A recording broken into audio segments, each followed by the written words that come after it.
I'm just coming from a bilateral meeting with President Biden. It was a very good meeting, very constructive. We discussed a lot of topics.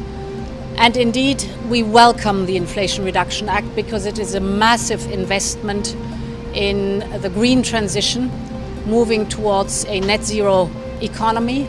Today, we agreed that we will work on critical raw materials that have been sourced or processed in the European Union and to give them the access to the American market as if they were sourced in the American market.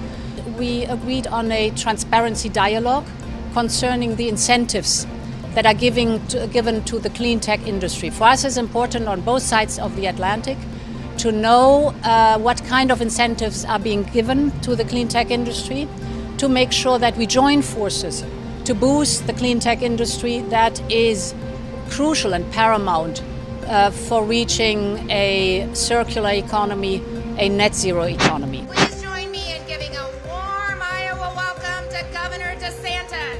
Florida Governor Ron DeSantis made his first trip to the early nominating state of Iowa on Friday as he tests the waters for a 2024 presidential bid, bringing his message to a crowd at a casino in Davenport just days before fellow Republican Donald Trump is slated to arrive. Our state is where woke goes to die.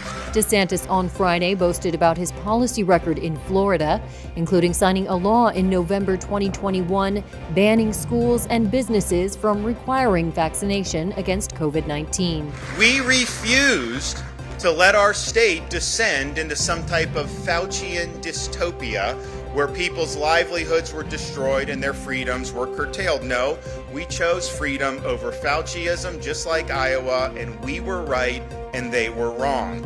DeSantis is expected to jump into the White House race later this spring. Iowa will hold the first Republican primary election early next year, and a win there would show DeSantis is a viable candidate against Trump.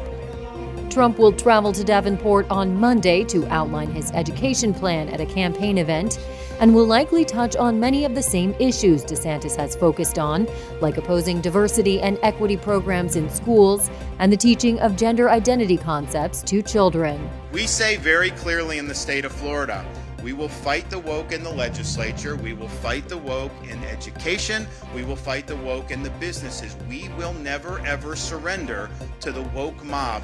While DeSantis did not announce a presidential run, the trip is part of a series of events across the country in recent weeks where he seeks to build his profile and court deep-pocketed donors. I think you got it. The eventual Republican nominee will likely face off against President Joe Biden, who is widely expected to launch his re-election campaign soon. The closely watched jobs report out Friday showed that while the U.S. labor market remains strong, it is starting to show some cracks. Employers added 311,000 jobs in February, blowing well past expectations. Economists polled by Reuters had forecast about 200,000. The robust number likely ensures that the Federal Reserve will keep interest rates higher for longer in order to tame inflation. But wage inflation in February showed signs of cooling. Average hourly earnings rose 0.2% last month after gaining 0.3% in January. And the unemployment rate rose to 3.6% last month from 3.4% in January, which had been the lowest since May of 1969.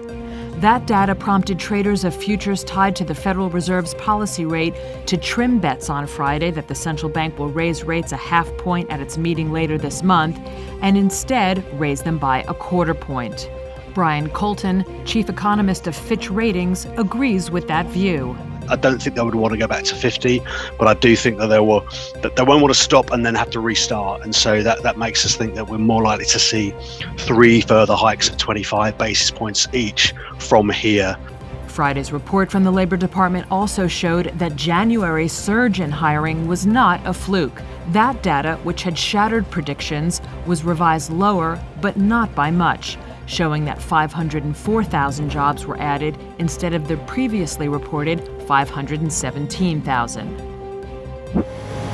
British government is going to pay France $577 million in a new deal to try to stop surging numbers of migrants crossing the English Channel.